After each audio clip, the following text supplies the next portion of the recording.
Добрый день. Сегодня специалисты компании «Партия тепла» завершили монтаж очередного камина. Уже огромное множество работ выполнено, но все стараемся подтверждать и видеообзорами, и фотоотчетами.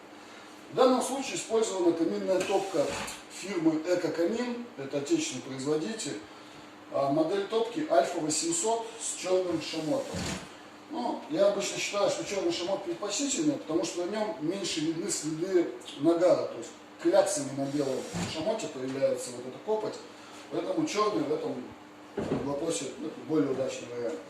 Данная топка оснащена термораспределительным кожухом, который позволяет направлять горячий воздух в различные помещения, в том числе помещения второго этажа.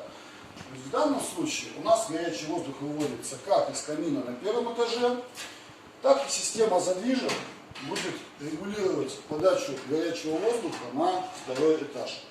Собственно, вот воздуховод, который пойдет на второй этаж.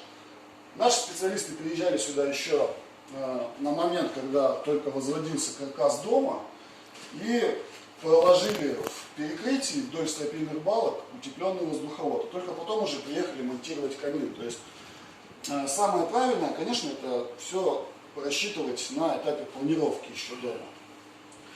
Топка в данном случае зашита огнестойким гипсокартоном с фольгированным отражающим утеплителем, собственно.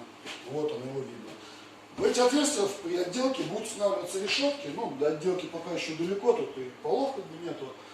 Поэтому будем отделывать, будем рассказывать дальше. Пойдемте на второй этаж, немножко там расскажу.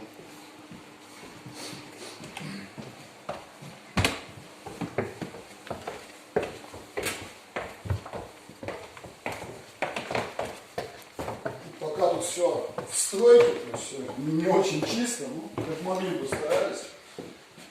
Один воздуховод выходит в общий холл, соответственно, второй воздуховод выходит в спальню на втором этаже.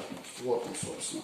Это как раз и есть те воздуховоды, которые проводились в толще перекрытия. Соответственно, поднимались эти воздуховоды из пола в помещении гардеробной, так называемые. Ну, их зашили аккуратно вот в такие коробаги прочные. То есть там внутри как раз проходят эти воздуховоды. Ну, собственно, здесь потом можно будет сделать какую-то полку, возможно, там для обуви, там какую-то нишу. Ну, как-то это обыграется.